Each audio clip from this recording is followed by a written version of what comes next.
Hi, I'm David with General Air. Today we'll be cutting up and modifying some welding carts, and we'll show you the best ways to cut and the best ways to weld. I've decided to cut these uprights using a plasma cutter, but in order to do that straight, I needed to make a guide. So I've got my guide in place, and I've just got a small cutaway piece that is going to get clamped on this side, and the plasma cutter is going to ride around the top of the guide in order to get a straight cut.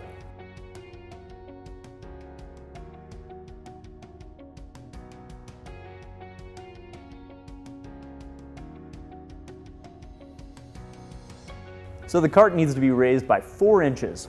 I cut out a block of 2x4 square tubing, 4 inches tall of course, and we've put that inserted where we cut the uprights with the plasma cutter. Now since we cut the uprights with the plasma and we cut the tubing with a bandsaw, there are some gaps, but we're going to show you how to weld those up so you never know they were there.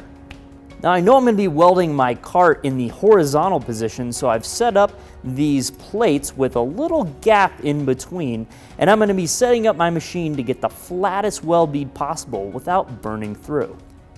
Now out of these 3 welds, I like this weld. It's at 175 inches per minute at 16.5 volts. These welds are less wire feed speed, so less amperage, but they're a lot more humped up. That's going to be more work on the back end than this flatter bead. We're going to be skip welding around the uprights in order to reduce the amount of distortion that we get. If we just went ahead and blew all the weld in, we would probably twist this whole cart up. So we MIG welded these carts using short circuit transfer, and instead of pushing the wire, I'm actually dragging the wire, and that means I'm facing the arc back towards the puddle itself. The reason I'm doing that is to get a little bit more penetration and have those beads lay flatter so there's not as much post-weld grinding. And there it is, that's the final product. A couple of welds and some grinding and some paint later, and it's ready for a new welder.